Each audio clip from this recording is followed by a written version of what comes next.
উঠছে উঠছে। কিসের জন্য? কার জন্য? কার ভালোর জন্য? কার সুবিধার জন্য?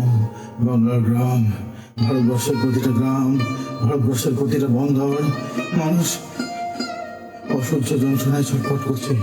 আমি তো জমিদার। আমি আমি আমি আমি এই সমগ্র এলাকার, এই বুড়ো নবগ্রামের জমিদার, জমিদার মহেন্দ্র প্রধান। আজ কলকাতা থেকে আমার কাছে চিঠি নিয়ে এসছে অক্ষয় কুমার দত্তের প্রতিনিধি। আমাকে সামিল হতে হবে, আমাকে স্বাধীনতা সংগ্রামে সামিল হতে হবে। কিন্তু স্বয়ং রবীন্দ্রনাথ, স্বামী বিবেকানন্দ তারা ব্যক্তিগতভাবে এই স্বাধীনতার উন্মাদনাকে কতখানি সমর্থন করে। ইংরেজরা আমাদের দেশ থেকে চলে যাবে, আমাদের দেশ থেকে ইংরেজরা চলে গেলে নতুন সূর্য উঠবে, তাই নাকি? নতুন সূর্য আমার দেশের উন্নতি হবে। আমাদের সাধারণ মানুষ নাকি নেতারা স্বাধীন হবে ইংরেজরা চলে গেলে? সেই জন্য এই উন্মাদনা। আমি বুঝে উঠতে পারছি না আমার কি করা উচিত, আমার কোন পক্ষ নেওয়া উচিত? মানুষের পক্ষ?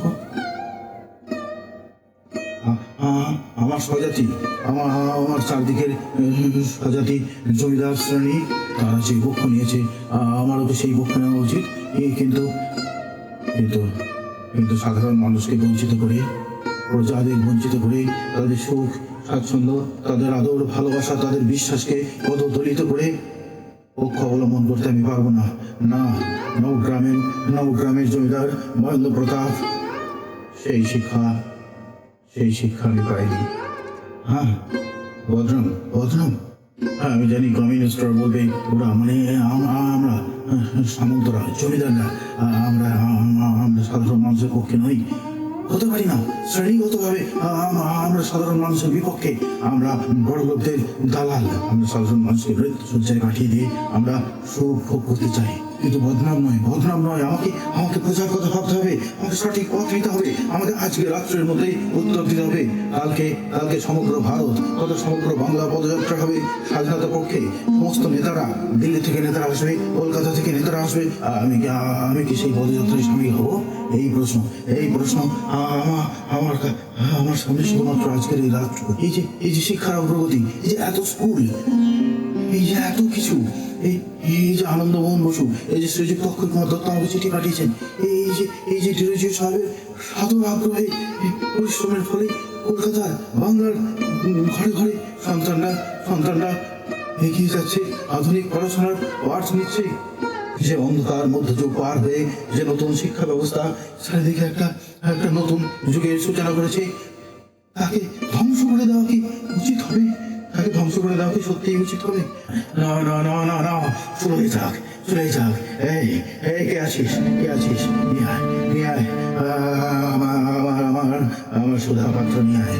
দরকার হলে তাজা নরম নারী মাংস ভক্ষণ করে মদের মৌতাদ উপভোগ করে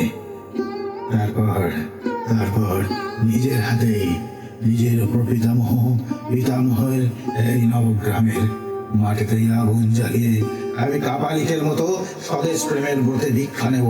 তারপর শুধু আগুন, সেই আগুনের মধ্যে পড়বে নানা মাংসের তাজা গন্ধ বাংলার আকাশে বাতাসে ছড়িয়ে যাবে। আমার নেতারা দিল্লি থেকে আসবে, কলকাতা থেকে আসবে, স্বদেশী আনায় মশগুল হয়ে স্বদেশের আর মৌতাতে দেশের জন্য তারা তাকে প্রাণ বিসর্জন দেবে।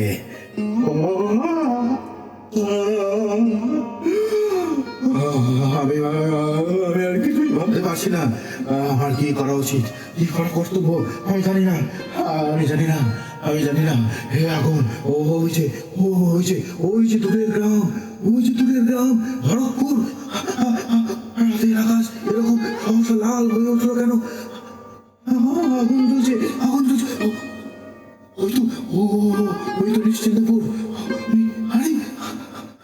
আরে বকুল সাহ, বলবো না, কৃষ্ণনগর, সর্বত্র আগুন জ্বলা শুরু হয়ে গেছে। হ্যাঁ হ্যাঁ, আমি অক্ষয় কুমার দত্তের চিঠির উত্তর উত্তর উত্তর উত্তর দেবো দেবো। আজকে রাতেই আমি উত্তর দেবো। কাল নতুন সকাল আসবে, সেই সকালে আমি নতুন ভারতবর্ষের জন্য প্রস্তুত থাকবো, প্রস্তুত থাকবো।